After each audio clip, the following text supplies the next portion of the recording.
શું છું એલા મારી કામ વાળી?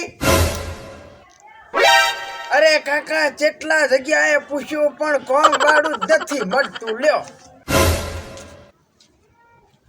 મજામાં આવું હટું કટું થઈને ભીખ માંગસ, તને શરમ નથી આવતી? કામ ધંધીનો કર ને કે પેઢિયા ઉઠશે પેઢિયા. એલા આ ડોહાને ખૂતું ગાલી દઉં હું? અરે કાકા હવે તું પાછું આનું ઉભરાણું ના લેતો. આયા હશે ચેડે ચેડે 10 રૂપિયા ઉઘરાવતા બકરીના જેમ. અરે કાકા કોમ વાળો છે, આના લખન નથી લાગતા હો મને કામવાળા જેવા. એ સમજાવી દે આ ડોહાને. હું 3 દી પહેલા હક્કાભાને અહીંયા કોમ છોડીને આવ્યો છું હો પાછો. એ બટ્ટી મને નથી લાગતું કે આ કોમ છોડીને આવ્યો હશે. મને તો એવું લાગે છે કે હક્કાભાઈની 2-3 વેટીઓ હંગી હશે. હક્કાભાઈએ 2-3 લાત તમારી બારે કાઢી મેલ્યો હશે. એ ભાઈ તમારે કોમ કરાવવાનું છે? એ છોકરા તને કોમ વાળી લેવા મેલ્યો હતો, આ સંગેતરાને તું ક્યાંથી ઉપાડી લઈ આવ્યો છે?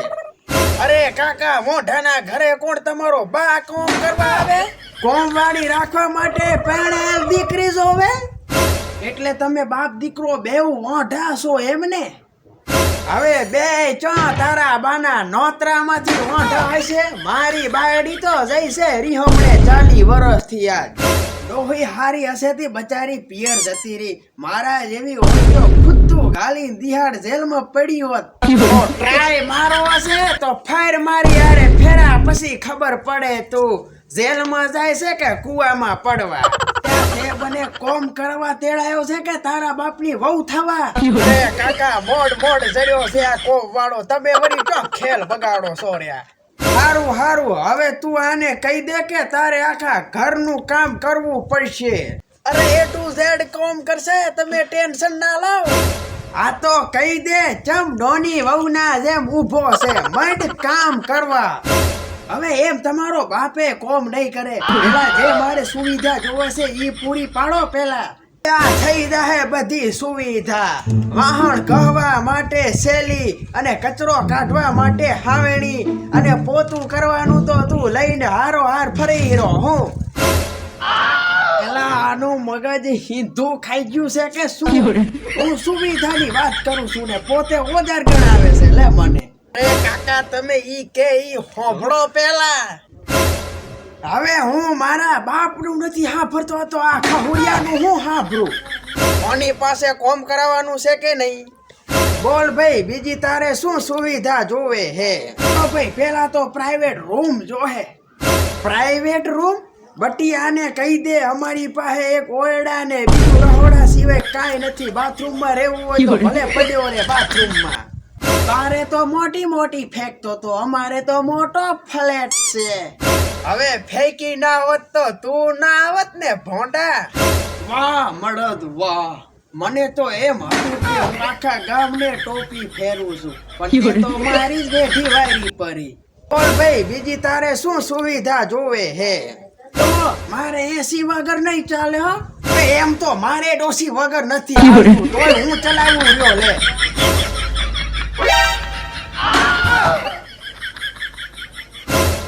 બેયુ બાપ દીકરો મળેલા લાગે છે. જવો હું ગીત ચાલુ કરીને જ કામ કરીશ. એક ઓલું હુફર વાળું લઈ આવજે એટલે તને ગીત સાંભળવાની મજા આવે. ઘરમાં ટેપે નથી? ટીવી તો હશે ને? હાસું કહું ને તો ઘરમાં પંખોય નથી.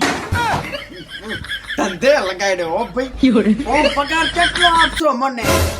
હવે એમાં શેનો પગાર? ખાઈ પીને મોજ કરવાનું. 3 દીનો મહિનો. જો આ તો તું ઘરનો છી ને એટલે, બાકી રહેવાના 2000 રૂપિયા ભાડું લઉં છું હું. એક કામ કરો તમે કોક બીજો કોમ વાળો તેડાવી લો. મારે કોમ નથી કરવું હોય કામ.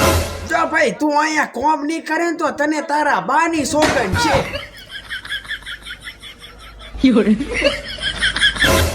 હવે હેમત રાખો ભોડા, હેમત રાખો. તમે હેમત રાખ્યા જેવા. હવે શું તારા બાપનું તપેલું હેમત રાખો. ઓમ સોગન આલી કોણ કોમ કરાવે?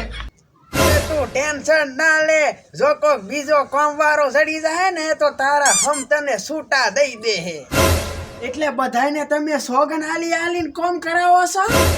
આ તો અમારે પેઢીઓનો ધંધો છે. જો તારે તારી સોગન છૂટી કરાવી હોય તો 51,000 રોકડા રૂપિયા આ અને તારી સોગન છૂટી કરાવ પડી. હું સંડાસ બાથરૂમ સાફ નહીં કરું, કહી દઉં છું તમને. હવે તું એનું ટેન્શન ન લે, અમે પોતે બાવળિયામાં ડબલું લઈને જાય સીવી. અને મને બુધાલાલ ને બીડીઓની જોડી કોણ લઈ આવશે? હવે એનું ટેન્શન ના લે, બારે ભૂદાબાનો ગલ્લો છે, હવે તને ઉધારમાં બધુંય મળી જાહે. અને ઉધારમાં લઉં તો પછી એના પૈસા કઈ રીતે ભરવાના? આવો હટો કટો પાડા જેવો થઈ રહ્યો છે. આઈ બીજું કોમ પતાઈને તારે કડિયા કામે ભાગી જવાનું. ત્યાં 300 રૂપિયા આલશે, મારી ઓળખાણ છે એવડી.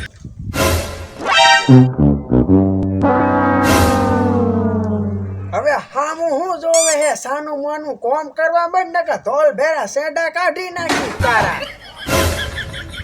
સારું છે હું ઊભું ખીતું લઈને આવ્યો, નકર ઢેસણાસો લઈ ગયો મારા. અલ્યા છોકરા, તે બાકી નોકર મસ્ત લાયો છે હો. હવે મને છૂટો કરો. 7 વર્ષથી તમારા લુગડા ધોઈને મારા હાથની રેખા જતી રહી છે પરી. પેલા તું આને ટેલિંગ આલ, કમ્પ્લેટ બધી ટેલિંગ આલી દે ને બધું. આને જો કમ્પ્લેટ આવડી જાય ને પછી તને તારા હમ છૂટા કરીશ. હવે ખાલી એક મર્ડર જો માફ હોત ને તો શેઠનો હુંફળો સાફ કરી રાખત હું. તો તમે મારા જેમ ઝપટે સડી ગયો છો એમ ને?